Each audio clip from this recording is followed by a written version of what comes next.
Good day everyone, welcome to the course on next generation sequencing technologies, data analysis and applications. In this class, we will be talking about data QC and data trimming. Just to briefly recap, we have discussed data formats and followed by data quality control or data QC. So, in the last few classes, we have talked about different aspects of data QC. We have talked about one tool that allows us to do this quality control. So, we will continue that discussion today. We will complete all the quality control measurements that we have, followed by we will talk about something called data trimming. Okay. So, this is a part of the pre-processing step, and this is a very important step before we go into the actual analysis. So, these will be the keywords we will be seeing today: sequence based control, quality trimming and contaminant trimming. So, this is the tool that we have discussed in the last class. So, the tool is FastQC. So, this is a free tool that we use to evaluate the next generation sequencing data. So, this tool allows us to check quality only for FastQ data sets, right. So, for example, Illumina data sets, right, or some other data sets that can be converted to FastQ format. Okay. So, some of the controls we have talked about already, and all of them are based on quality score, right. So, this is something that we have discussed in the last class. We talked about, for example, par read quality or par base quality, right, and tile quality, all those things we have discussed, and they rely on this quality score, right. So, this quality score comes up the machine, it measures the signal to noise ratio, it gives a measure of confidence in the base call. So, there is another aspect of quality control that we will be talking about today, and this is the sequence based quality control. Okay. So, compared to Q score based control, here the FastQC tool actually looks into the sequence of the data, right. So, whether the data sequence actually makes sense. So, maybe the quality score is very good, but nevertheless you can have some sort of contaminant, right, or some sort of DNA molecules that are not supposed to be there, right. So, they will not show up in the Q score based control, they will appear only when you do the sequence based QC, right. So, let us get started on that part. Let us talk about the sequence based QC in much more detail. So, one of the first parameters that we check is called sequence length distribution, right. So, this is something that is applicable to all platforms that you work with. Here this is an example with Illumina data, right. So, in the last class we are seeing this example with Illumina data. So, in this example we are again seeing this Illumina data. Along the x axis you have the sequence length, and along the y axis you have the number of reads. Okay. So, what does it show? It shows the distribution or the number of reads that have the certain sequence length, okay, or read length. So, here because this is Illumina data, all the reads are of same length, right. So, which is the 125 base pair here, right. So, if you remember the principle, Illumina will give you reads of same length. So, that is what we see here, we have 125 base pairs. For other platforms, right, this will vary, right. You will not see this kind of distribution where all reads are of same length. You can see different distributions of read lengths, right. So, what is the purpose of this? It is like that is to check that we have got good read data, right. We have at least a certain length of reads, right. The second measure that we will talk about is something called par base n content. Okay. So, what does this measure? So, n means this is an ambiguous base. The sequencer was not able to resolve which base it is, right. So, it does not know whether it is A or G or C or T. It knows that there is a base, but it is not able to call the base properly because the signal to noise ratio is not very good. Okay. So, this is something that we want to minimize in our data, right. We do not want many n values in the sequence data, right. So, this is something we will see, right. So, what you have in x axis you have the position in read, right, this is in base pairs, and along y axis you have the percentage of n, right. And in this data what you see is there is a line hugging close to 0, right. So, that is a very good sign, which means we have very few n bases in the data, right. And this is a very good sign that the sequencing was in general good. you have got very good data, because there is not much n in your data set. Okay. Also remember, this will also appear in the quality score based QC, right. So, you have, because any position of n will have low quality score, because the sequencer is not able to resolve this base properly, and this is something that will appear in both, right. If you are looking at the sequence based quality control or Q score based quality control, this will appear in both. The next measure is the GC content, right. So, you have studied what is GC content, right. So, this is the percentage GC base in the genome of an organism, right. So, some organisms may have high GC bias, some organisms may have AT bias, right. So, this is something that is there. So, what this tool does, it gives you a distribution, observed distribution of GC content in the reads. Okay. So, this is something what you see here in red. So, the red distribution is the observed distribution, right. So, along x axis we have mean GC content, right. So, for this data it is around 40%, right. You see this point here, right. So, it is around 40%. Again, this can vary from one organism to another, and along y axis you have the number of reads. Okay. Then you have the blue line, okay, which is the theoretical distribution. So, this is a distribution that is actually generated by the tool based on the data. Okay. Remember, the tool does not know which organism is being sequenced. So, it does not have any idea about the expected GC distribution, right. It simply generates this theoretical distribution from what it sees in the read data. Now, this looks fine, it means it shows like the theoretical distribution kind of matches with the observed data, and most importantly this is a normal distribution, right. So, any departure from normal distribution would suggest there is something wrong, or something else has happened with the data set, right. Now, this distribution can shift towards left or right depending on the organism that you are working with. So, this is something that you can also check yourself, right. Once you know, okay, my organism should have this percentage of GC content, you can check back and see whether you see that percentage here in this plot. Okay. This kind of like a validation that you are actually getting the right organism data, right. Sometimes as we have discussed during library preparation, you can have contamination from other organisms, right. For example, you are working with primate genome, primate samples, and maybe you got some human contamination as well, or maybe you are working with yeast sample and you got human genome, and if these two samples have different kind of biases, right, GC biases, maybe they will show up here. Then the next measure is power based sequence content. Okay. So, this is something that is again looking at position wise GC and AT content. Okay. So, the earlier measure was overall GC content, right. In the read, this is power based GC content, right. So, power based sequence content, again looking at each position you have this percentage of AT GC, right. In 4 different colors, you can see the legend here, right. In 4 different colors you have this percentage AT GC, and here this kind of matches with what you have seen earlier, right. What we see for each position, the GC content is about around 40%, right. So, G is about 20%, C is also about 20%, and so GC content is about 40% and AT content is about 60%, right. So, in the earlier distribution we also saw that this GC content was about 40%.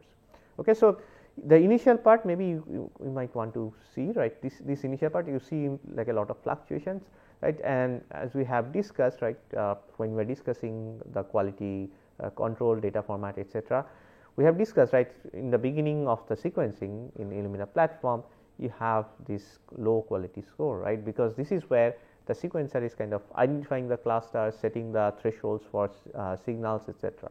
Okay. So, in this part this kind of fluctuates a lot, but this is that we do not have to worry about too much.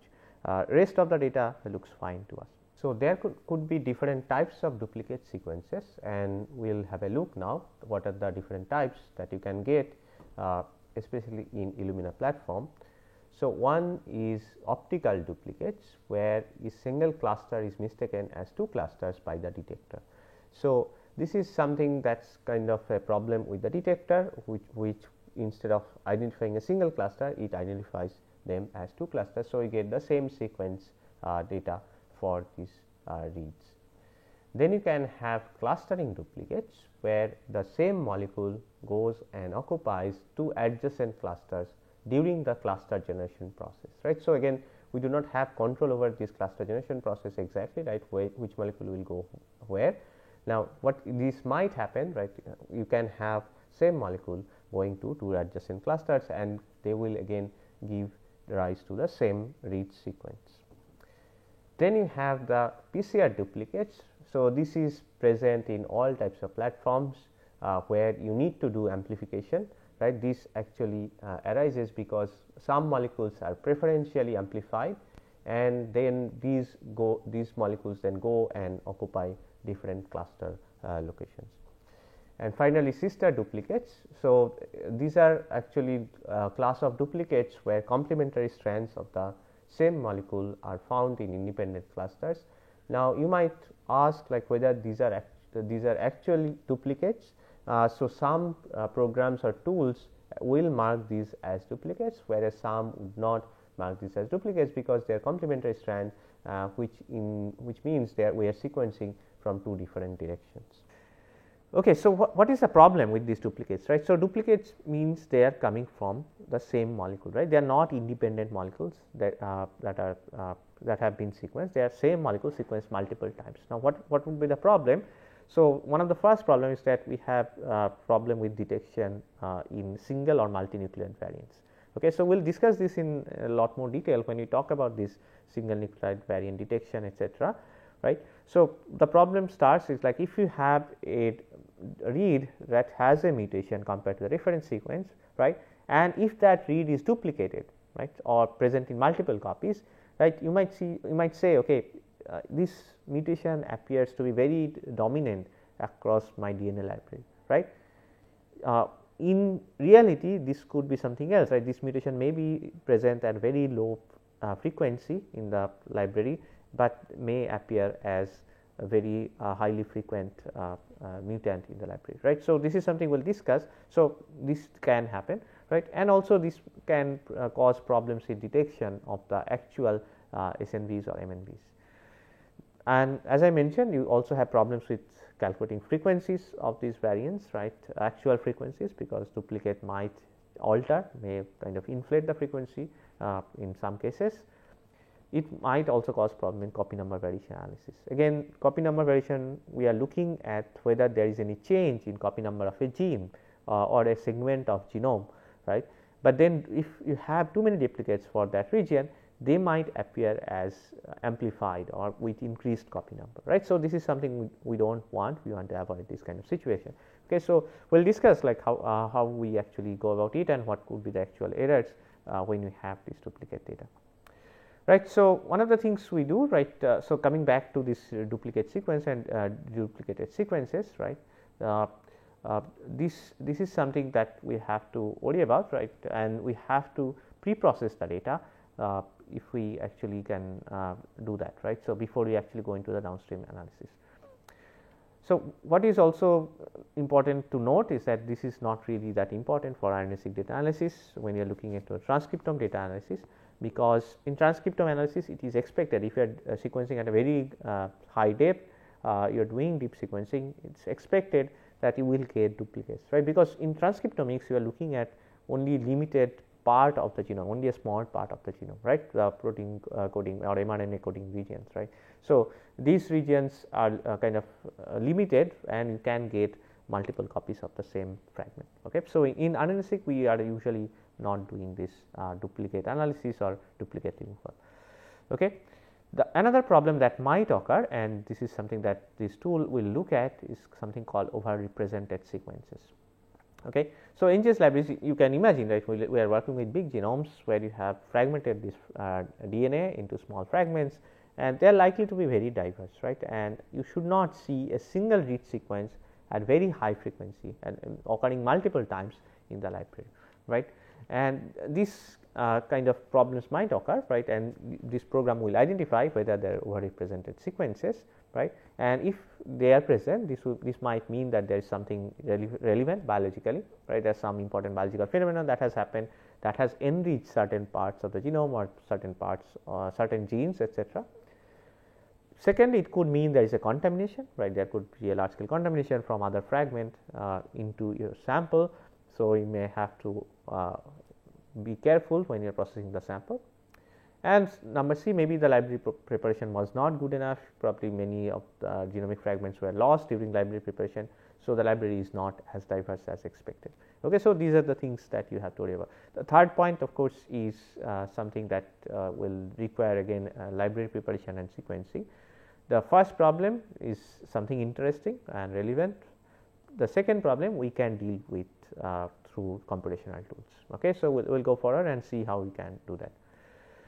The final point that this tool will look at is something called adapter content. Okay. So, you remember these adapters that are added at the end of DNA fragments while we are doing sequencing, right. So, these adapters could be different, right, and usually are different. And when what you see here, this is a plot that is generated by this tool, is along x axis you have position in read, again certain length, and y axis you have percent of all reads. And this program will check whether it finds some adapter sequence match with certain adapter sequences in this read data. Okay. And here in this data set you can see there is some adapter content or adapter contamination. Okay.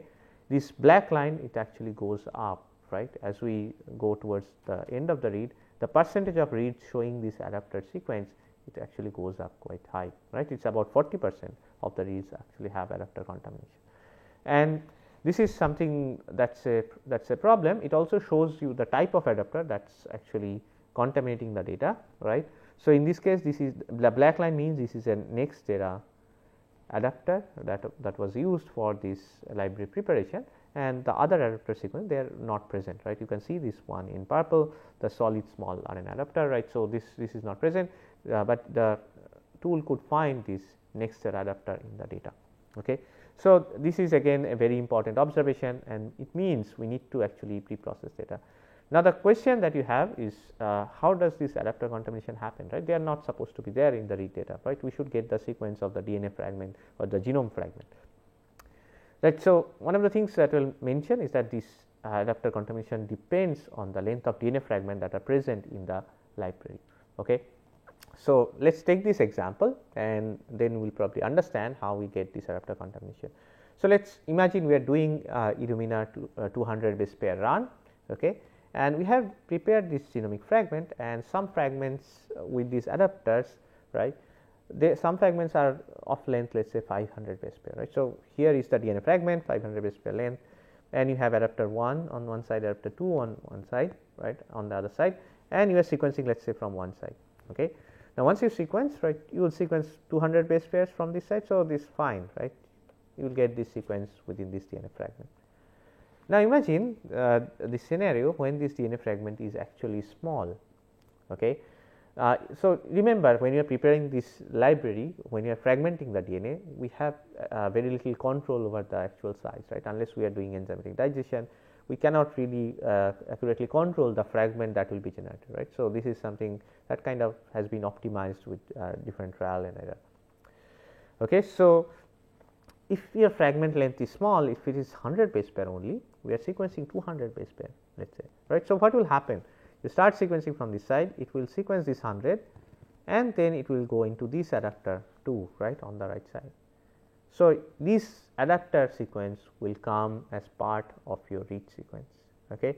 Because the fragment length is small, you end up sequencing the adapters, right. So, this can happen both in single end sequencing or paired end sequencing, right. So, if you are sequencing from the other end also, right, you will end up getting sequence of this adapter along with this yellow genomic fragment, right. So, this will give you this adapter contamination. Right. So, what is the impact of adapter contamination? Why are we worried about this? Right. So, it actually can impact the NGS data analysis, and as you will see, the mapping quality suffers, right. Because the adapter is a unique sequence and there is no match with the genomic DNA, right.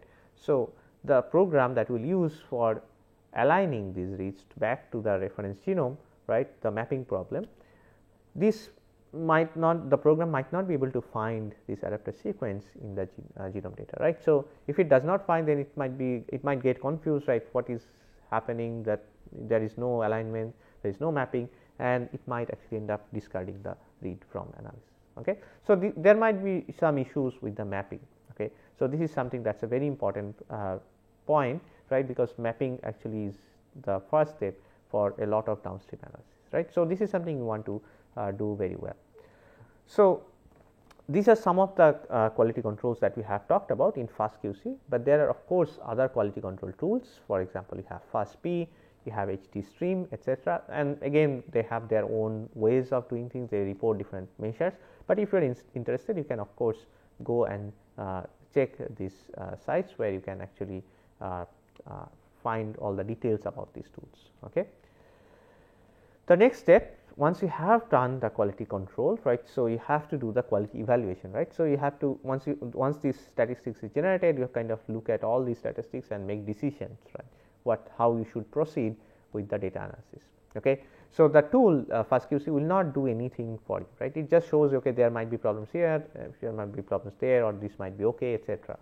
Now, you have to make this decision yourself, right, what you are going to do. Okay. And the first step in this is the data pre-processing. Okay. So, pre-processing actually consists of two steps. So, the first one is duplicate removal. So, as we have seen, if there might be duplicate sequences, and if the duplicate level is very high, you want to get rid of these duplicates probably first. Okay. So, this is something that will do if it is required. If for example, if we are looking into single nucleotide variants or doing CNV analysis, we want to get rid of duplicates. The second step is something called data trimming. Okay. So, we will discuss what is data trimming in a moment. So, for duplicate removal tools, we have two different tools I will mention, but you can use other tools. There are multiple tools available, but we will focus on maybe one or two tools in this course. So, one tool is Picard, right. So, again I am giving the link so that you can go and check, you can read about the tools, how it works, etc. All these details are available. And there is a function in this tool. So, if you are familiar with Linux commands, fine, you will find this function mark duplicates function in this Picard tool. If not, do not worry, we will discuss how you run these Linux command lines and how you run all these tools. So, you have these options mark duplicates, remove duplicates. So, you can remove these duplicate sequences, or you can use the command called mark duplicates -, remove sequencing duplicates. Okay. So, they have similar function. The other tool that you can use is called SAM tools. So, here again you have the link, and again it has some function called markdup function. So, if you want to remove duplicates, so markdup function, it will just mark the duplicates, right. If you want to remove them, you have to use this command called markdup -r. Okay. Again command line tools, how to write these shell commands, etc., we will discuss in the hands-on. Now, coming to the next step, which is the data trimming. Okay. And this is we would have to do, right. So, remember duplicate removal we may or may not do depending on the level of duplication, the kind of analysis that you are doing. If you are analyzing RNA-seq data, we may not worry about duplicate removal, etc.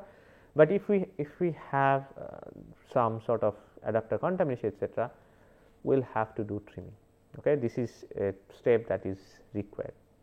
Now, there are two types of trimming that you can do. One is called quality trimming and the second is adapter trimming. So, what is quality trimming?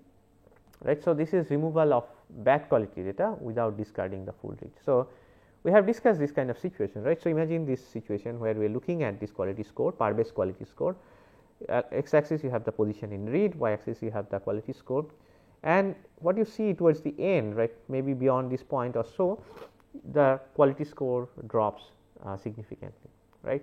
So, you may not want to go ahead with the read this read data, right. So, what are the options? One is of course, let us discard this data for which you have this kind of low quality score, and this might end up kind of removing a lot of data, all right, that you have generated. The other option is maybe we can do something called quality trimming, right. Maybe we do not use this part of the read, right. Let us not use this right part, right. Let us trim this part of the read, only use the left part where the quality score is good, right. So, this is a good solution because you are not completely throwing out the read, you are actually working with good data that is available, right. So, this is the quality trimming. The other option is the contaminating sequences such as adapter sequence, right. So, we have seen this adapter contamination scenario, right, where we have this adapter on the right hand side towards the end of the sequence, right, and again we want to remove this adapter, right. So, again what this tool will do, the trimming tools will do, they will identify, okay, there is this adapter sequence and I should remove these adapters, right. So, this is where this trimming is important. So, the example that we have taken, we need to do adapter trimming, we need to remove these adapter sequences, okay.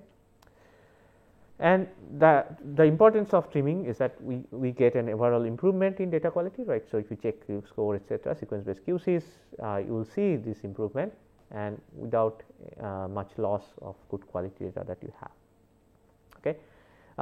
As usual, there are many tools available. Again, we will use certain tools in our hands on class. So, you can go and check. Again, this one tool is called Trimomatic, right, and it can remove adapters, it can do this leading, trailing, low quality base removal. It can also remove certain bases in between in the read, right, inside the read, if they are below certain quality score, and it can also remove reads completely that are shorter than 36 bases. So, there is another tool which is called the BBDuck, right. So, again it can do this quality trimming, adapter trimming, and these tools use different algorithms, different ways of trimming, right, and we will use some of these tools in our hands on. And finally, I just want to give you some certain links. If you are interested, just go and check. Again, people use all sorts of tools, right. You can pick anything and see which one works the best for you, right. They are slightly different from each other, they have same function, but slightly different from each other, how they implement these functions, and you have to apply to your data and see which one actually works the best, right. So, these are again tools, right. So, for example, you have SQL which does trimming based on quality score, or Skype which does trimming based only for adapter sequences. So, these are the references that I have mentioned in this class. So, to conclude, so we have looked into two types of quality control, right. So, we have looked into quality score QC, and we have also now looked at sequence based QC, and taken together, right, they give us an overall idea about the quality of the data, right. So, both of these QCs are critical for evaluating this overall quality of the data that you have generated, right, and this is a very important first step, right. So, you want to look at the data and you want to do all sorts of pre-processing that are necessary for your data, right. We have also seen, right, duplicate reads can have detrimental effects on some of the downstream analysis, right, and again this is something you need to decide whether you want to do duplicate removal and whether it is actually going to affect your results, right, depending on the level of duplication, etc. Then we have seen that the adapter contamination happens when the fragment size is small, right. I have given you a schematic, right, how this works, how this happens, right, and this is actually a very common problem with many DNA sequencing projects. You will see this adapter contamination and hence the downstream pre-processing, right. So, the pre-processing where we remove duplicates and we also remove adapter contamination, these are required for correct inferences. So, these steps are really critical for all downstream analysis, right, whether you are going for genome assembly, whether you are going from for identification of mutants, whether you are going from transcriptomics, etc. So, for any of this downstream analysis, you want to do the first steps, which is the QC, then if required you want to do the pre-processing, and two steps of pre-processing that we talked about, one is duplicate removal and the adapter contamination. So, once you have done this, right, you are now good to go with the downstream analysis, and you can be sure, right, that whatever inferences that come out of this data analysis will be robust and accurate. Okay, so with that I will stop. Thank you.